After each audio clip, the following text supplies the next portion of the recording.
విశాఖ గాజువాకలో railway bridge decking కూలింది. 7గురికి గాయాలయ్యాయి. మరో 2 పరిస్థితి విషమంగా ఉంది. గాయపడ్డ వారిని ఆసుపత్రికి తరలించారు. పిల్లర్కు కాంక్రీట్ వేస్తున్న సమయంలో ఈ ప్రమాదం జరిగింది.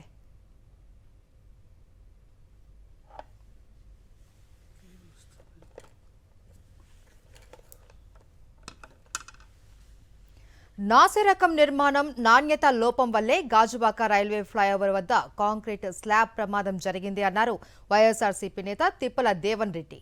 కూటమి నాయకులకు కమిషన్ల మీద ఉన్న శ్రద్ధ జరుగుతున్న పనుల మీద లేవు అన్నారు. ఇప్పటి వరకు జరిగిన పనుల మీద పూర్తిస్థాయి విచారణ జరిపించాలి అని ఆయన డిమాండ్ చేశారు. ప్రమాద స్థలాన్ని వైఎస్ఆర్సీపీ నేతలతో కలిసి పరిశీలించారు దేవన్ రెడ్డి.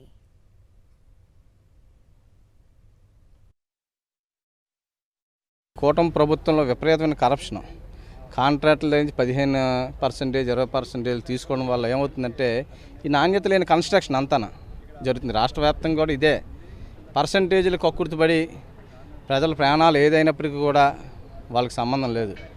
మరి ఇంత పెద్ద సుమారు 7గురు దీని కింద ఈరోజు హాస్పిటల్లో మరి వాళ్ళు జాయిన్ అవ్వడం జరిగింది. ఈ సంఘటన వలన 3 పరిస్థితి చాలా విషమంగా ఉంది. అధికారులు చాలా నిర్లక్ష్యం. అసలు ఈ కన్స్ట్రక్షన్ జరుగుతున్నప్పుడు వాళ్ళు ఇన్స్పెక్షన్కే రాలేదు. మరి ఎంత ఇలాంటి సంఘటన జరిగితే ఎవరు వస్తారు? ఎవరు రారు.